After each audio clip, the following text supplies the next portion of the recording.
Yes, Kenya. Tamu sana, yes. It has been a very long night. We have not slept. We've been calculating and adding the figures. As it is right now, ladies and gentlemen, turnout is about 12 million votes. That has also been confirmed by IEBC itself. The winner of this year's election will get at least 6 million votes. And as it is right now, top candidates Raila and William Ruto are still at 1 million, 1 point something. So it's still very far away to actually call it, or rather to say that now this is the person most likely going to win.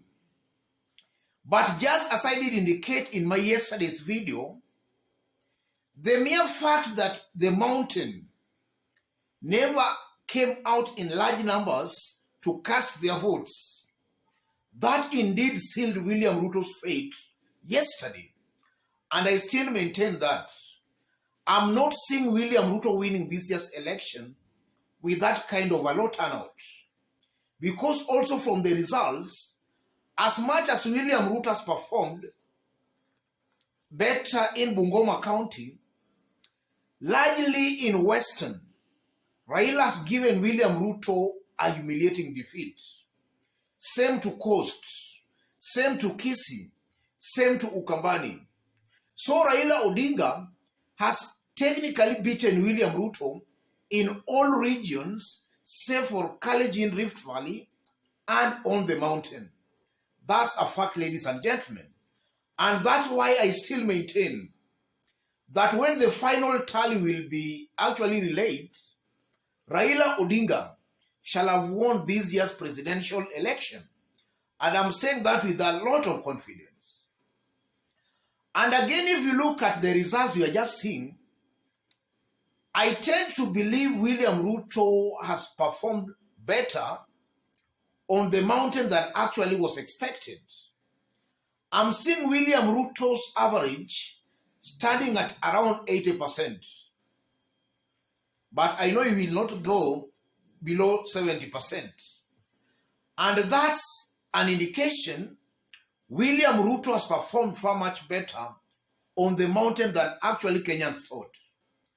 And if only the mountain could have turned out in large numbers, then William Ruto could have easily won this year's election. But with the low turnout, I'm still yet to be convinced that William Ruto will win this year's election. Having said that, if you look at William Ruto regarding the Gachagua ticket, and then you compare it to Raila Odinga Martha Karua ticket, it's almost obvious and commonsensical that Raila Odinga ticket, Martha Karua ticket, that's a ticket that represents leadership of integrity. That's a fact, and that should not be debated much.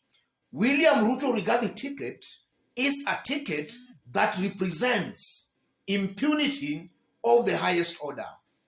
And I'm saying that because of all the allegations and scandals that have been leveled against these two leaders.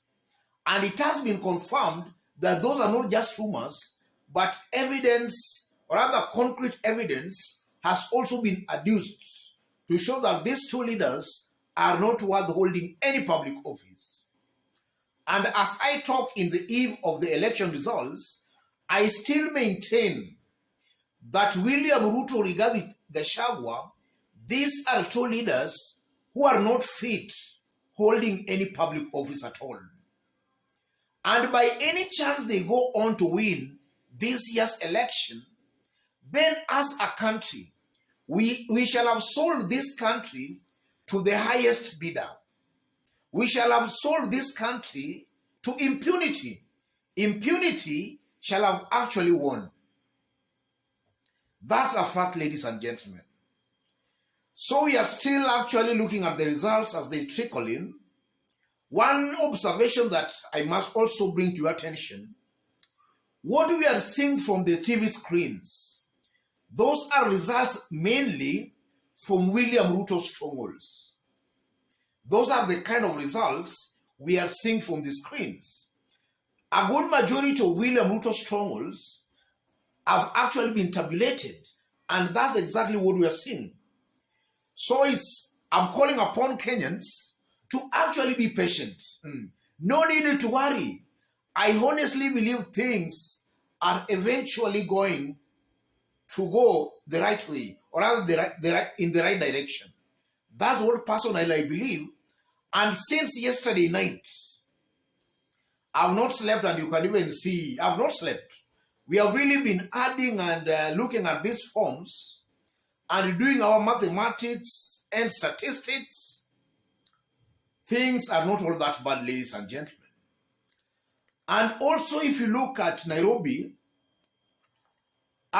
if you look at seats so far in the city, Babu Owino has actually won Embakasi East.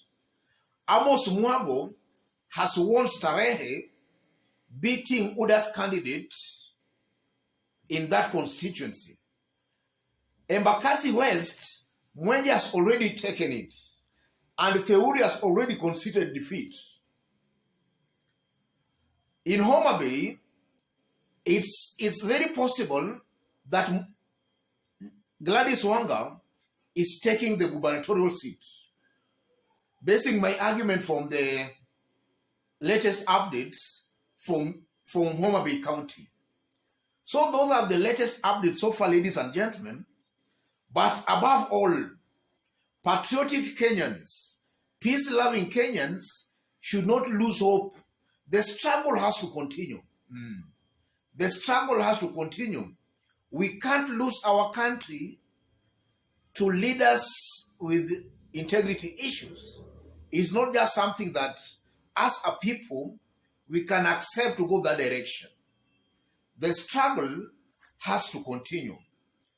And even before I conclude, a good number of our fans in this forum have been asking me, or rather calling me, asking me what is actually happening.